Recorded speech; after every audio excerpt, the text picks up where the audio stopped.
Chers compatriotes, chers militants du Parti Les Démocrates, mesdames et messieurs de la presse, je prends la parole ce jour, dimanche 19 octobre 2025, non pour répondre aux injures et aux affabulations, mais par devoir de vérité envers le peuple béninois. Le temps de la politique de l'ombre et du mensonge organisé est révolu. Mon propos va donc s'articuler en 3 phases. 1.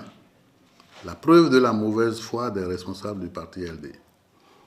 Avant-hier, vendredi 17 octobre 2025, le parti Les Démocrates, par le biais d'un huissier de justice, puis du candidat désigné, M. Renaud Agbodjo, a tenté de notifier à la Sénat un formulaire de parrainage portant mon nom. L'issue que tout esprit éclairé prévoyait fut sans appel. Ceci démontre que l'urgence de leur action ne visait qu'à dissimuler l'inconduite et la mauvaise foi qui accourent depuis des semaines. Rappelons la chronologie des faits. À la date du 2 septembre dernier, alors qu'il n'y avait aucun consensus et aucun débat ouvert sur la désignation du candidat au sein du parti, ma fiche de parrainage a été remplie au nom de Maître Renaud Agbodjo. Comprenez-vous la gravité de cet acte, mes chers compatriotes?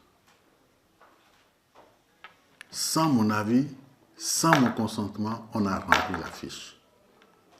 Cela confirme que la direction du parti avait tout planifié pour que Maître Agbodjo soit in fine désigné, justifiant a posteriori une démarche frauduleuse. Plus grave encore, non seulement ce parrainage n'est plus valide, mais il a été purement et simplement falsifié à dessein. Je le dis publiquement. Aujourd'hui, tous les éléments sont réunis et me fonderaient légitimement à déposer plainte pour falsification de documents. Faux et usage de faux contre les prétendus bénéficiaires, c'est-à-dire M. Agbodjo et M. Lodjou, ainsi que contre le président du parti lui-même. Néanmoins, je ferai preuve de retenue et d'indulgence cette fois-ci. J'estime que le parti Les Démocrates a déjà suffisamment de problèmes pour lui en rajouter celui de l'exposition devant l'opinion nationale et les tribunaux. Des inconvéniences notoires de quelques-uns de ces cadres. De plus, avec eux, au fond, j'ai toujours entretenu des relations courtoises et respectueuses qui se passeraient bien de cet ultime supplice. 2. Contre les dérives du leadership. Je suis un homme de principe et d'idéal politique. Têtu pour certains, je suis prêt à me battre jusqu'au bout pour défendre mes convictions. Et dans le cas d'espèce, l'idée que je me fais de la justice en politique. J'entends les chuchotements, j'entends les insinuations ridicules selon lesquelles j'aurais pactisé avec Patrice Talon. Mais laissez-moi être clair. Je n'ai jamais rencontré Patrice Talon si ce n'est dans les manifestations officielles. Attribuer ma démarche à une quelconque connivence relève de l'absurdité la plus totale. Cette attitude n'est que le déni de nos responsables qui refusent une fois encore de se regarder dans le miroir pour apercevoir leurs égarements et leurs propres fautes. Mon combat est pour la démocratie interne. Mon combat est pour notre idéal démocratique. Pour cette raison, je ne pouvais cautionner les logiques exclusionnistes du président Boni Yayi, que j'aime bien au passage, ni ses méthodes de gouvernance rétrograde qui asphyxient l'expression démocratique au sein de notre formation politique. Mon appréhension sur ce processus de désignation ne date pas d'hier. J'ai toujours milité et c'est un secret de polichinelle. Pour le président Éric Mounété, un homme dont la légitimité au sein du parti est incontestable. Aujourd'hui, On nous impose finalement mon frère Renaud Agbodjo. Je n'ai rien contre lui.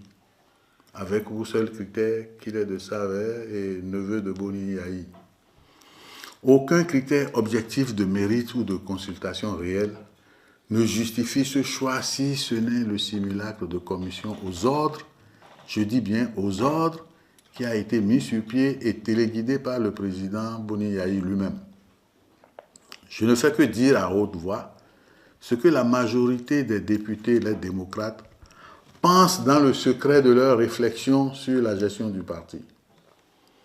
Permettez-moi une dernière observation, mes chers compatriotes, sur mon jeune frère, Maître Renaud Agbodjo.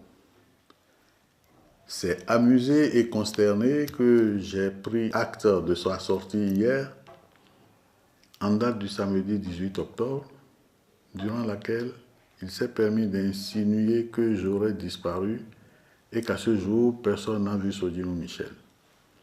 Comment peut-il s'aventurer sur un terrain aussi glissant quand il sait pertinemment que, malgré mon silence, j'ai continué de vaquer à mes occupations habituelles à mon domicile, que je suis allé retirer en personne ma seconde fiche de parrainage à la Sénat, quand il sait que j'ai rendu publique ma déclaration du jeudi 16 octobre 2025, qui, soit dit en passant, a inspiré le lendemain une contrefaçon à laquelle je ne m'associe pas.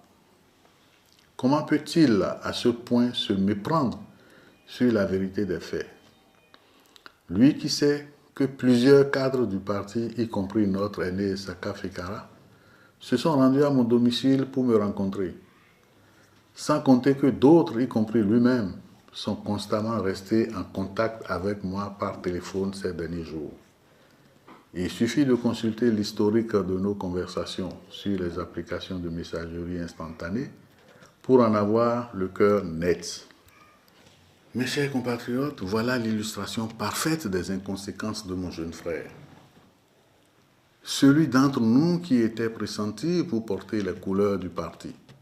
C'est pathétique. Avec le recul et l'évidence de ces manœuvres, tout ceci me conforte dans ma position. Je suis davantage convaincu, et j'en rends grâce à Dieu, d'avoir fait le choix juste en n'accordant pas mon parrainage à Maître Renaud Agbodjo. J'en viens maintenant au point 3, c'est-à-dire le choix délibéré du président Boni Yahi de sacrifier le parti. Contrairement à ce qui est propagé, mes chers compatriotes, lorsque j'ai retiré ma fiche de parrainage, j'ai clairement indiqué par écrit au président du parti que je restais ouvert au dialogue. Le président Boni Yahi, avec qui je me suis entretenu par personne interposée, entre le retrait de ma nouvelle fiche de parrainage et l'expiration du délai de dépôt des dossiers, savait pertinemment que j'étais disposé à remettre cette fiche de parrainage, pourvu qu'une solution de consensus respectueuse des règles internes et du bon sens soit trouvée. Pourtant, face à l'ultimatum, il a préféré sacrifier le parti et sa participation aux élections sur l'autel de ses ambitions en maintenant l'imposition de Maître Renaud Agbodjo. C'est donc le président Boni Yahi, en réalité, qui est responsable à part entière de la disqualification du parti Les Démocrates à l'élection présidentielle par défaut de parrainage. C'est triste pour notre formation politique qui ne mérite pas ce genre de leader, excusez-moi. Je suis en colère, profondément en colère. Cette politique menée par le président Boni Yahi est d'un autre âge, mes chers compatriotes. Elle est celle des intrigues, du clanisme et du mépris de la base. Je pense qu'il est temps de tourner la page. Il est temps de faire la politique autrement, avec transparence, respect du mérite et une véritable orientation vers le service du peuple et de notre pays. L'avenir du Bénin mérite mieux que les calculs personnels et les méthodes désuètes. Je vous remercie.